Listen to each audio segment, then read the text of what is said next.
every breath, I find your grace.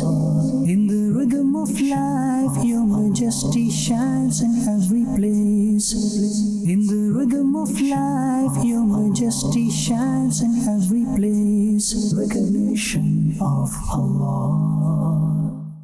الحمد لله رب العالمين والصلاة والسلام على أشرف الأنبياء والمرسلين أما بعد فأعوذ بالله من الشيطان الرجيم بسم الله الرحمن الرحيم الصلاة والسلام عليك يا رسول الله وعلى آلك وأصحابك يا حبيب الله الصلاة والسلام عليك يا نبي الله وعلى آلك وأصحابك يا نور الله. Welcome dear viewers to another episode of our program Recognition of Allah Almighty. And we're discussing the ma'rifah of Allah, how to attain it, and in particular this can be achieved using the sifat of Allah, meaning pondering upon the athar, the signs, the manifestations of the sifat of Allah subhanahu wa ta'ala, which are evident and clear to see all around us. And in particular, we were focusing on those sifat which refer to the azama, the greatness, and the qudrah, the power of Allah subhanahu wa ta'ala. Let's begin. One sifat of Allah subhanahu wa ta'ala which is linked to His qudrah is mumeet, the one who gives death. And in reality, giving death is the act of Allah subhanahu wa ta'ala. Giving life is Allah's action. Giving death is also His action.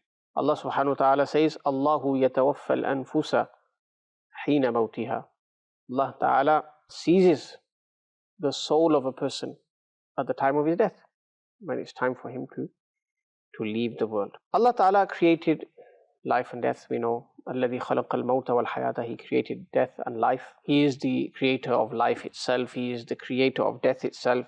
And when death occurs, this is the action of Allah, as we explained. So in reality, it's the act of Allah, but Allah has assigned roles to angels, alayhimus salam, malaika.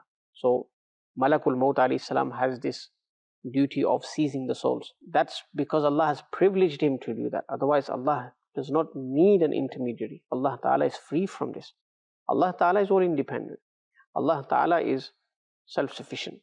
Allah Subhanahu wa Ta'ala honored the angel by giving him this responsibility. And He gave him so much power along with that, that people are dying in the world simultaneously.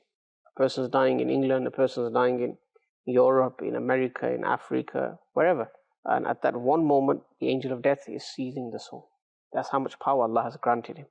You can imagine, if the creation has this much power, then Allah Ta'ala's power is way beyond that. And in reality, we can't even comprehend the scale of Allah Subhanahu wa Ta'ala's power. It's limitless. قُلْ يَتَوَفَّاكُمْ مَلَكُ الْمَوْتِ الَّذِي وُكِّلَ بِكُمْ. Say, O beloved, alayhi salam, Malakul Maut, the angel of death, is the one who gives you death. Who is the angel of death? الَّذِي وُكِّلَ بِكُمْ. The one who has been assigned over you. ثُمَّ إِلَىٰ رَبِّكُمْ تُرْجَعُونَ. Then you will be returned towards your Lord. So this honor was granted to Sayyidina Israel alayhi salam. So in reality, Allah Ta'ala is the one who gives death. And we know the angels will also pass away. There will be a time when everything is perished. Only Allah will remain. Even life itself, when you look at the beginning, Allah Ta'ala is the one who grants life. The soul is entered into the body, and you know the process of childbirth and the development of the child. These things occur, but in reality Allah is not in need of them occurring, but this is His way. So even when the angel goes to blow the soul, or place the soul into the body, again this is to honor the angel. We know the stages. First, blood clot is formed, there's flesh, there's the bones, the development of the child. Who gives life? In reality is Allah Subhanahu wa Ta'ala. The hadith mentions the tafsil of this and the various stages as well. Likewise, there's another sifa, al-jami', the one who will gather, the assembler. In the Quran there's a dua, رَبَّنَا إِنَّكَ جَامِعُ النَّاسِ لِيَوْمٍ لَا رَيْبَ فِيهِ. O Allah, you are the gatherer of the people on the day regarding which there is no doubt. There's no doubt regarding that day whatsoever. On the day of judgment, Allah Ta'ala will gather all the souls, all the people. And if you look at that scene of the Day of Judgment, it will show the power of Allah Subhanahu wa Ta'ala. That He will gather all the people who lived from the beginning till the end of this dunya. This is a clear manifestation of His qudrah. Those people They lived their life in the world. They ate for as long as Allah willed. They lived for as long as Allah willed. Then they died. Then they stayed in barzakh, that next realm after the dunya, for as long as they lived. And then they were resurrected through the coccyx bone. Allah subhanahu wa ta'ala will resurrect everyone. This alone, when you think about the day of judgment, the day of justice, this itself tells you how powerful our Creator Allah Azza wa Jal is. That He will revive the creation. They were dead, He will bring them back to life. There, the angels will be present. The Anbiya and Rusul alayhimus salam will be present. Accountability will take place. So just this one aspect, meaning the hereafter, gives us believers so much recognition of Allah subhanahu wa ta'ala's power. And we have iman that when you die, that's not the end of the world. Meaning that's not the end of your life and that's it. There's nothing afterwards. We believe in the day of judgment. Yawmuddin, the day of recompense. The day of adl, the day of justice. The day when criminals will be taken to task. Those people who thought they got away with it in the dunya. Those people who committed massacres. Those people who committed genocides. Those people who committed brutality, torture, wronged others, they oppressed others. They will be taken to task by Allah subhanahu wa ta'ala. Allah ta'ala is ahkamul hakimin. Allah ta'ala is the most just. Allah's decision is the best. And this belief in the hereafter, that Allah ta'ala will raise people again, and there will be a day of judgment, this is the same thing that the kuffar of Makkah, the kuffar of Quraysh, could not fathom, could not understand. They would worship idols, they would worship things that could not benefit them, that were weak, that were incapable. And when the Prophet ﷺ would tell them about the day of judgment, they would think, how is that possible? But we know Allah Ta'ala, who created us the first time out of nothing, can create us again. Meaning, Allah subhanahu wa ta'ala gave us life, and in the akhirah He will revive us. Is creating the first time difficult? Meaning from the aspect of creation, nothing is difficult for Allah. Or to revive that thing, to recreate it. Obviously recreating it is easier. Creating it the first time is more difficult. But for Allah, everything is the same. So this example is only given to make people understand. Allah already created us, which to you worldly people is seemingly the hard bit. But Allah Ta'ala will create again as well. Will recreate people, revive people, resurrect people.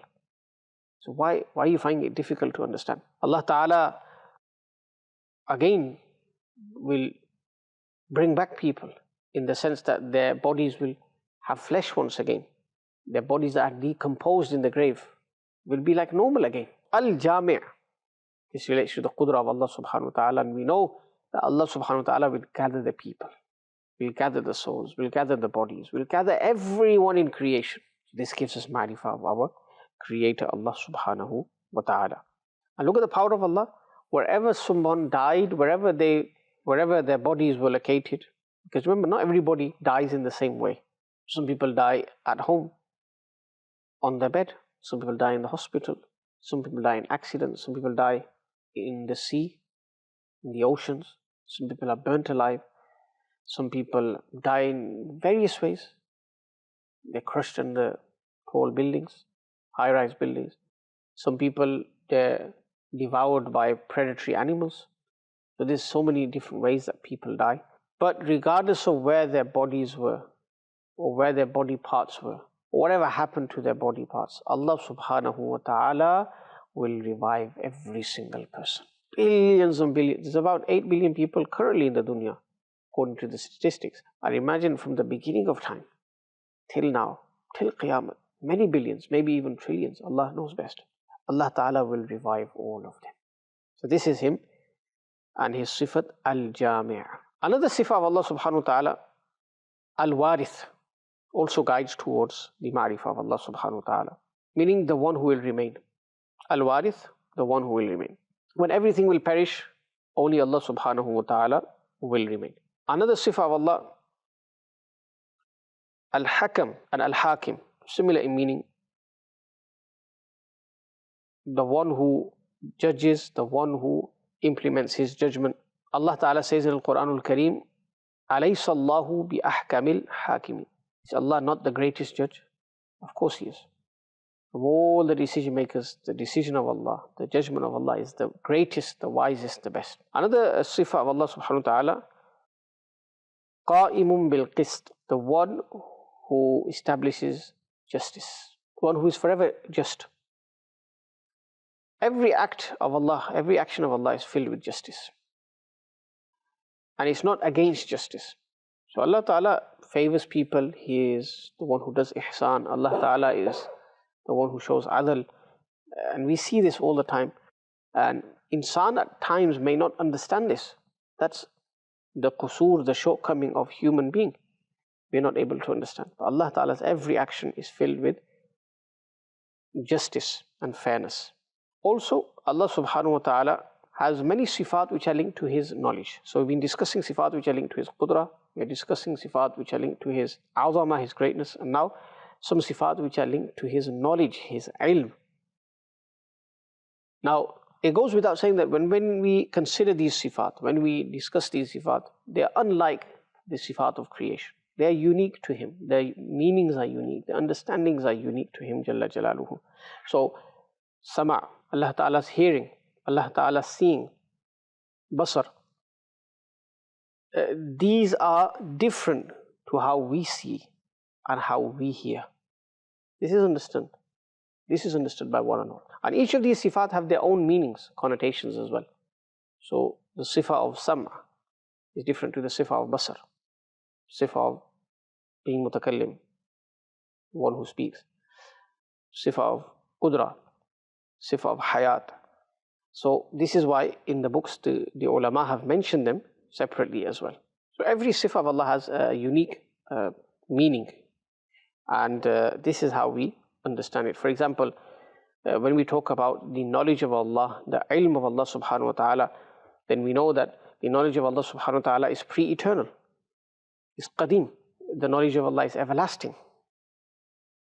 The knowledge of Allah is free from having any mistake in there, any shortcoming, any error of judgment. The knowledge of Allah subhanahu wa ta'ala cannot decrease or increase. It's always been the way it is.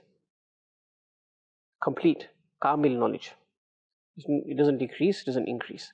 So for example, for us human beings, when we learn of a new ruling or a new matter or a new issue, that increases our knowledge because we didn't have knowledge regarding that thing prior. It could be a particular science, it could be a particular subject, particular point. But for Allah subhanahu wa ta'ala, knowledge is complete. The knowledge of Allah is qadim. It is not linked to increase and decrease.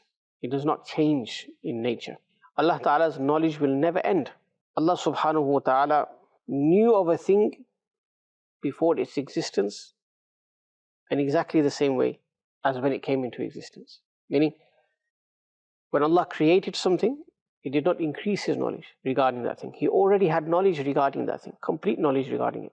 And now that it's created, this does not affect or cause change in the knowledge of Allah subhanahu wa ta'ala. So Allah subhanahu wa ta'ala is all-knowing. He is pre-eternally knowing. He is eternally knowing. He knows everything. And He knows the universals of everything, the kulliyat, the juz'iyat, and the particulars as well. And He knows everything with limitless knowledge, la mutanahi. So we can never truly grasp how great the knowledge of Allah subhanahu wa ta'ala is. All we know is kamil, subhanallah. It's perfection. It's to a level of perfection. So just to give you an understanding of how great the knowledge of Allah is and how limited and weak our knowledge is, let's hear an example. This iPad which is in front of me, how far is it from my body? What is the length from one side to the other, the width from one side to the other? Then if you look at this room, what is the width? What is the length? What about this town? What about this city? What about this country? Going beyond that, what about the creation and the black holes? The black holes that have recently been discovered and spoken about. What is the length, the dimensions? What about beyond the black holes? Science is still baffled by these things, still trying to find out. So we use a calculator for some matters, but we can't use a calculator for these things. These things are beyond our scope. However, Allah subhanahu wa ta'ala knows everything that we've discussed and much more intricately. before they were created, the world and everything in it, the black holes and all of those things that are being discovered, and even after it as well. Allah Ta'ala knew before they were even created. The tafseel of those things, the minutest detail regarding those things. So nothing escapes the knowledge of Allah subhanahu wa ta'ala. And we're just going to mention some sifat which are linked to the knowledge of Allah subhanahu wa ta'ala. So you have sam'a, a hearing. Allah Ta'ala is as-sami', innahu huwa as-sami'ul basir. These sifat are mentioned time and time again in the Quran, and normally together as well, as-sami' and al-basir. Now, as-sami', we hear as well, but our hearing is completely different. Allah Ta'ala says in the Quran regarding himself that innaka sami'ud du'a. Allah Ta'ala is the one who listens. Indeed, you hear the du'as, the supplications. And as for his hearing, it's limitless. There's no intiha, there's no limit. Because we already discussed before many times that the sifat of Allah are la mutanahi. The sifat of Allah do not have any end. There's no boundary, there's no limit, nothing like that. That's only in reference to us as human beings. When we hear, there's a limit to what we can hear, how much we can hear. So our ears are limited to hearing something which is close by, which is loud enough to be heard. But then there's a distance where our ears fail. We can't hear something which is even in the next room if there's a wall, a few blocks away. So it has to be the correct decimals for us to be able to hear. We can hear one another as human beings. We can hear the sound coming from the TV or the mobile phone. But can we hear the ant that is crawling in the night or even in the day? No. Do ants not make noise? They do make noise. But can our ears hear that noise? No. Because it's limited. As for Allah subhanahu wa ta'ala, He hears everything. He hears the voice of the ants. And with His qudra, with His bestowal, the creation at times can. The Sayyidina Sulaiman alayhi salam, the story of the ants is famous. He heard the speech of the ants. But Allah subhanahu wa ta'ala's hearing is not by means of ears. It's not by means of any device. He does not resemble creation. But He hears everything. Nothing escapes the knowledge of Allah subhanahu wa ta'ala. Nothing escapes the hearing of Allah subhanahu wa ta'ala. Subhanallah. When we just ponder over this, the majesty of Allah, the jalal of Allah, the greatness of Allah subhanahu wa ta'ala becomes evident for us. These are things we should ponder upon. We shouldn't fill our brains with useless things, with things that are non-beneficial. We should think about these things, the sifat of Allah, the manifestation of those sifat of Allah subhanahu wa ta'ala, which will bring us a heightened level of ma'rifah of Allah subhanahu wa ta'ala. We know Allah subhanahu wa ta'ala is al-mustajmi' li jami'i sifat al-kamal. He is the one who possesses all sifat of perfection. Every single sifat of His is perfect. This was just a glimpse into His hearing power and what He hears, and how we are limited in our hearing. And our hearing can increase and decrease. People have ear problems. People have treatment for their ears. Allah subhanahu wa ta'ala's hearing has always been the same. Meaning Allah ta'ala's power, His knowledge regarding hearing has always been the same. Because His sifat are qadim. And when we look at this example of Allah ta'ala hearing everything that is taking place in the kainat, in the entire universe, Allahu Akbar kabira. Allah ta'ala hears, Allah ta'ala responds, Allah ta'ala hears the pleas of His people. Allah subhanahu wa ta'ala grant us His ma'rifah. This is what we plead in His court. This is the dua we make. Ya Allah, grant us your ma'rifah. Grant us your gnosis. May we know you in a way that, Ya Allah, brings us closer to you. For the sake of the beloved sallallahu alayhi wa sallam. Ameen. Bijahin Nabil Ameen. Sallallahu alayhi wa sallam. In every breath I find your grace. In the rhythm of life your majesty shines in every place. In the rhythm of life your majesty shines in every place. Recognition of Allah.